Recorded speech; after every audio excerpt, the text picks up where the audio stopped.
राहुल गांधी जी का बयान आया, खासकर हिंदुओं को लेकर के एक उनका जिस तरीके की टिप्पणी रही या उनका भाषण रहा, आप किस तरीके से देखते हैं राहुल गांधी जी के?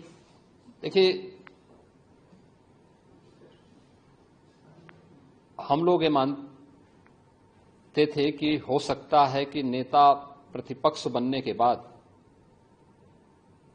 श्री राहुल गांधी परिपक्व होंगे, लेकिन मुझे ये बोलते हुए अत्यंत खेद की अनुभूति हो रही है कि उनका बयान अभी बचकाने से उभर नहीं पाया है। एक अपरिपक्व बुद्धि का व्यक्ति ही इस प्रकार की बचकाना बयानबाजी करेगा। हिंदू भारत का मूल समाज है, भारत की आत्मा है। स्वामी विवेकानंद जी ने कहा था कि गर्व से कहो हम हिंदू हैं। हिंदू कोई जाति सूचक शब्द नहीं है, कोई संप्रदाय सूचक शब्द नहीं है। मत और पंथ से अलग भारत की मूल आत्मा है।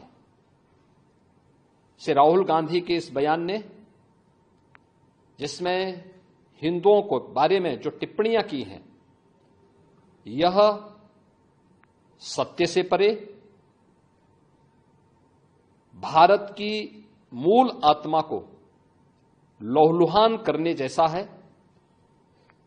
भारत माता के लहूलुहान करने के इस प्रकार के दुर्भाग्यपूर्ण बयान के लिए श्री राहुल गांधी को देश की जनता से माफी मांगनी चाहिए।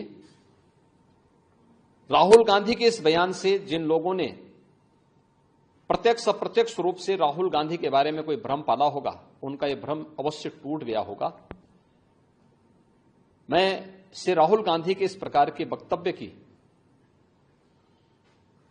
निंदा करता हूं और कांग्रेस पार्टी से कहता हूं कि वह श्री राहुल गांधी से भारत की जनता से माफी मांगने के लिए कहें। सर, एक और बयान उन्होंने पार्लियामेंट में दिया राहुल गांधी जी ने। उन्होंने कहा कि अयोध्या का नाम लिया और उनका अयोध्या में जिस तरीके से विकास के नाम पर लोगों का यहाँ तोड़फोड़ की गई, अतिक्रमण किया गया, उनको मुआवजा नहीं दिया।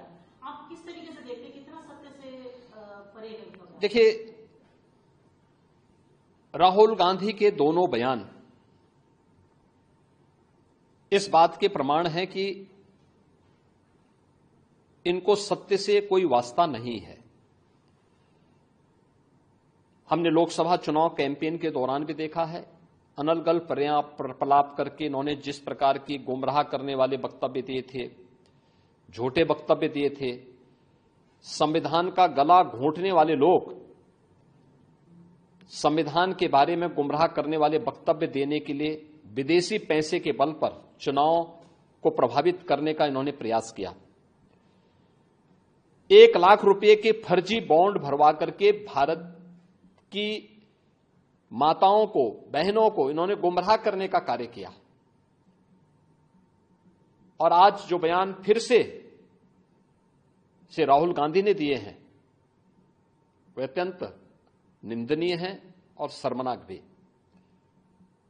अयोध्या को उसकी पहचान से वंचित किसने किया था? क्या ये सच नहीं कि इंडी गठबंधन से जुड़े हुए लोग इसके लिए जिम्मेदार हैं? श्री राहुल गांधी और उनके सहयोगी इस बात के लिए जिम्मेदार हैं, जिन्होंने न केवल अयोध्या को वनवास दिया था, बल्कि सरयू मैया के रक्त के जल को भी रक्त रंजित करने का कार्य किया था। कौन नहीं जानता है कि अयोध्या को उसकी पहचान से वंचित करने का कार्य आजादी के बाद से ही लगातार कांग्रेस करती रही। रामलला के मंदिर पर ताला लटकाने का काम किया था, हिंदुओं को पूजा करने से वंचित करने का काम कांग्रेस ने किया था। और आज जब अयोध्या अपने वैभव की पुनर्स्थापना के लिए फिर से पूरी दुनिया को अपनी ओर आकर्षित कर रही है, तो कांग्रेस कैसे इसको अच्छा मान सकती है? श्री राहुल गांधी का बयान झूठ का एक पुलंदा है। सच्चाई यह है, अयोध्या के अंदर 1733 करोड़ रुपए केवल मुआवजे के रूप में अयोध्या वासियों को प्रदेश सरकार ने उपलब्ध करवाए हैं, चाहे वह भक्ति पथ हो, राम पथ हो, जन्मभूमि पथ हो, चाहे वह एयरपोर्ट के निर्माण का हो, चाहे वह 14 कोसी परिक्रमा के मार्ग का हो। एक एक वहां के नागरिक को, जिसके नाम पे जमीन थी, जिसके नाम पे दुकान थी, जिसके पास दुकान का पोजीशन था, उन्हें प्रॉपर कंपनसेशन दिया गया।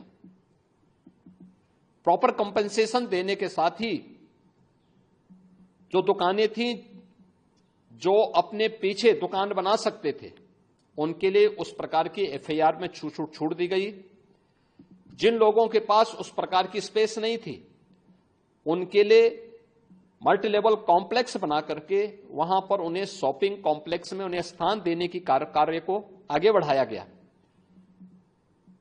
श्री राहुल गांधी के बयान सत्य से परे हैं, झूठ का एक पुलंदा है। उत्तर प्रदेश और अयोध्या को बदनाम करने की साजिश है और भारत की छवि को, अयोध्या धाम की छवि को दुनिया के अंदर खराब करने की अपनी उस मानसिकता का हिस्सा है जो एक्सीडेंटल हिंदू लगातार आजादी के बाद से करते रहे हैं।